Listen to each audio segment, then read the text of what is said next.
Hello guys, स्वागत है आपका सिटीजन जी चैनल पर। और आज की इस वीडियो में हम बात करेंगे अमिकस एंथोलॉजीज के बारे में, जिन्हें मैं ऑलरेडी एक्सप्लेन कर चुका हूं, लेकिन ये वीडियो बहुत ज़्यादा इंपॉर्टेंट थी क्योंकि कई लोग अब भी कंफ्यूज्ड हैं। तो इस वीडियो को देखने के बाद आपकी सारी कंफ्यूजन दूर हो जाएगी क्योंकि मैं सब कुछ कवर करने वाला हूँ। अमिकस क्या है, कब शुरू हुआ, कब खत्म, और साथ ही मैं सभी अमिकस एंथोलॉजीज को रैंक भी करूंगा, ताकि अगर आप देखो तो सबसे पहले बेस्ट वाली देखो, ना कि बेकार वाली, ताकि आपका टाइम वेस्ट ना हो। वीडियो काफी ज्यादा इंफॉर्मेटिव होने वाली है और इंटरेस्टिंग भी। तो अब ज्यादा देर ना करते हुए जल्दी से वीडियो स्टार्ट करते हैं।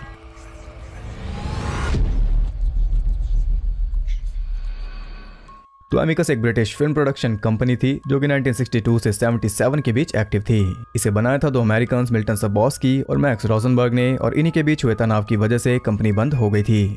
अमिकस ने कई सारी हॉरर मूवीज बनाई क्योंकि यह टक्कर दे रहा था हैमर स्टूडियोज को, जो कि बहुत बड़ा स्टूडियो था। कई लोग तो इन दोनों ही स्टूडियोज में कंफ्यूज थे क्योंकि दोनों का स्टाइल ऑलमोस्ट सेम था और साथ ही एक्टर्स भी सेम ही थे, लेकिन एक चीज जो अलग थी वो था मूवीज का time period. Hammer movies Gothic style में पुराने टाइम में बेस्ड होती थी, जबकि अमिकस मूवीज प्रेजेंट टाइम में बेस्ड होकर हॉरर दिखाती थी।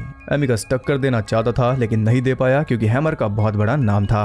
हालांकि आप जानकर हैरान होंगे कि हैमर फेमस हुआ था मिल्टन सबॉस्की की वजह से, लेकिन वो टॉपिक कभी बाद में बताऊंगा। फिलहाल आप ये जान लो कि अमिकस बहुत ज्यादा नाम नहीं कमा पाया। आज भी बहुत ही कम लोग इसके बारे में जानते हैं, और जो भी जानते हैं वो जानते हैं इसके एंथोलॉजीज की वजह से।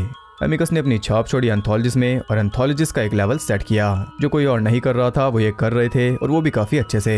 आपको बता दूं कि पहले हॉरर को कोई सीरियस नहीं लेता था, और ऊपर से हॉरर एंथोलॉजीज तो मजाक थी, लेकिन अमिकस ने सब कुछ बदल दिया।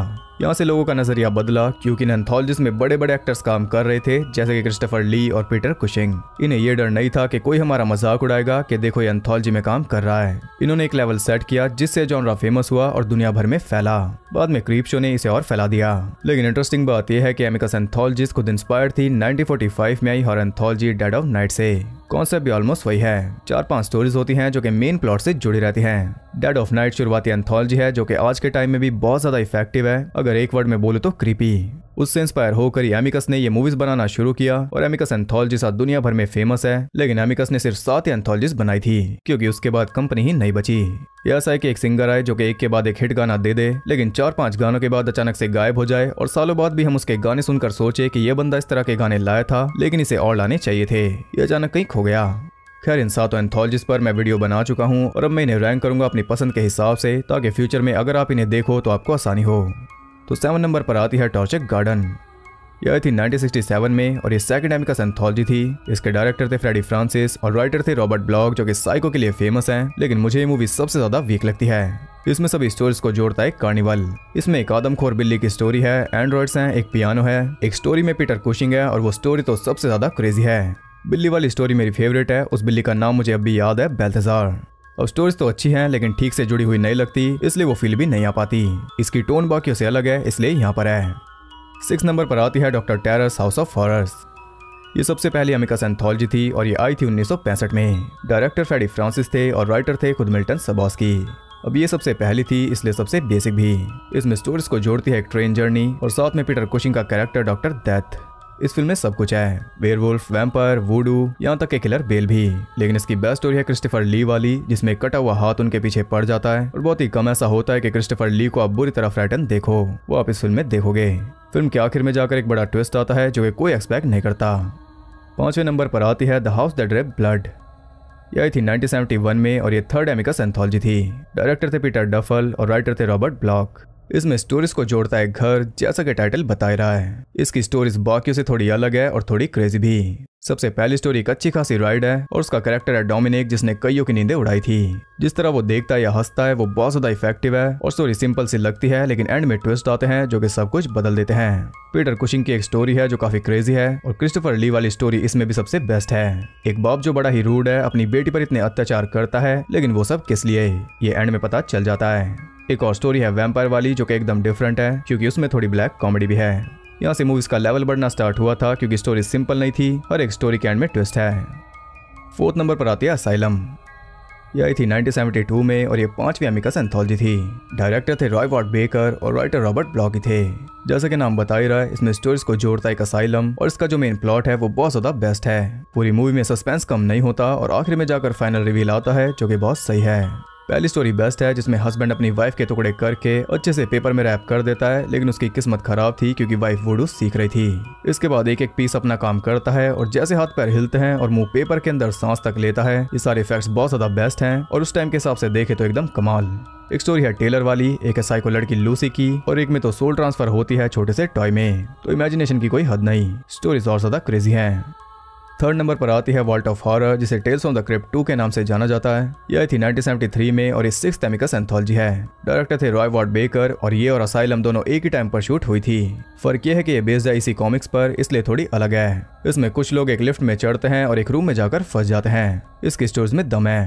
पहली स्टोरी है वैम्पायर टाउन वाली, सेकंड स्टोरी तो बहुत ही ज्यादा अलग है, वो एक अलग ही ब्लैक कॉमेडी है जिसे आप खुद भी एंजॉय करोगे और एंड तो बड़ा ही खतरनाक है। थर्ड स्टोरी इंडिया में बेस्ड है, जिसमें कि टिपिकल वेस्टर्न नजरिए वाला इंडिया दिखाया गया है। एक पेंटर वाली स्टोरी है जो कि कुछ ज्यादा ही क्रेजी है और एंडिंग तो बेस्ट है ही।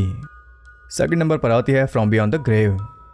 यह थी 1974 में और ये आखिरी एमिकस एंथोलॉजी थी और यही दुख की बात है क्योंकि अब जाकर एमिकस का लेवल सेट हुआ था। यहाँ से आगे जो मूवीज आती वो असली मूवीज होती, क्योंकि ये मूवी क्वालिटी के हिसाब से सबसे बेस्ट है। एक तरह से शुरू होने से पहले ही सब खत्म हो गया।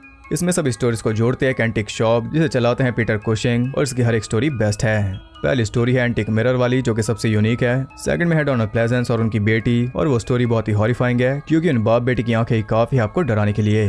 थर्ड स्टोरी एकदम क्रेजी है और फोर्थ स्टोरी एकदम ह्यूज। ओवरऑल ये सबसे बेस्ट एमिकस एंथोलॉजी थी, लेकिन मेरी फेवरेट कोई और है। तो पहले नंबर पर आती है टेल्स ऑफ द क्रिप्ट। यह थी 1972 में और ये चौथी एमिकस एंथोलॉजी थी। डायरेक्टर थे फ्रेडी फ्रांसिस और ये बेस्ड थी इसी कॉमिक्स पर, इसलिए ये सबसे अलग और बेस्ट है। ये एक हाईली इन्फ्लुएंशियल मूवी है, इसे आप जितनी बार देखो उतनी बार न्यू लगेगी क्योंकि एक भी स्टोरी वीक नहीं है। इसमें सब स्टोरीज को जोड़ता है क्रिप्ट कीपर। पहली स्टोरी है and all through the house, जिसे कोई भी भूल नहीं सकता। क्रिसमस की रात एक साइको किलर खुला घूम रहा है और उसी रात एक औरत ने प्रॉपर्टी के लालच में अपने हस्बैंड को मार डाला।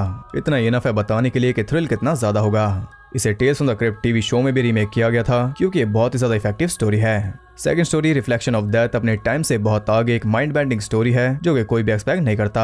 और सबसे बेस्ट स्टोरी है पोएटिक जस्टिस, जिसमें पीटर कुशिंग ने अपने लाइफ टाइम की सबसे बेस्ट परफॉर्मेंस दी है क्योंकि उन्होंने एक्टिंग की नहीं। वो रोल कर रहे हैं एक आदमी का जिसकी वाइफ नहीं रही और वो डेली उसे याद करके रोता है, और इस रोल में एक्टिंग इसलिए नहीं की क्योंकि 1 साल पहले ही पीटर कुशिंग की वाइफ की डेथ हो गई थी। वो उस दुख से डील कर रहे थे जब उन्हें ये रोल मिला, और फिल्म में जो कुछ भी आप देखते हो वो सब रियल है, ना कि कोई एक्टिंग। वो तो आपको देख कर ही पता चल जाएगा। फोर्थ स्टोरी में डेथ का एक नया ही रूप दिखाया जाता है और फिफ्थ में हिम्मत, साहस और सूझबूझ।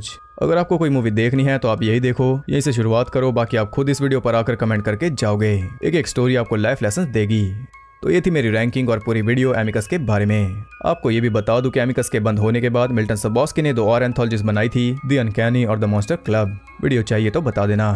कुल मिला के एमिकस ने 29 के करीब फिल्में बनाई थी, लेकिन नाम है सिर्फ इसके एंथोलॉजीज का। तो अब आप एमिकस के बारे में सब कुछ जान गए हो और कुछ भी जानना बाकी नहीं बचा। अगर आप चाहते हो किसी और टॉपिक के बारे में ऐसे ही जानना तो कमेंट करके बता सकते हो। मैं सोच रहा हूँ कि एंथोलॉजीज के ऊपर सिटीजन जी अनस्क्रिप्टेड का एक एपिसोड आना चाहिए। आप क्या कहते हो बता देना।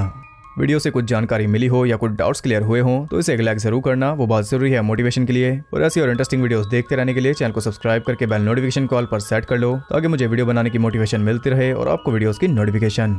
और ज़्यादा कनेक्टेड रहने के लिए आप मुझे इंस्टाग्राम पर फॉलो कर सकते हो, वहाँ आपको बहुत कुछ जानने के लिए मिल जाएगा, और साथ ही बाकी जगहों पर भी जिनके लिंक्स आपको नीचे मिल जाएंगे। तो मैं मिलता हूँ आपसे अगली वीडियो में, तब तक के लिए सबको बाय।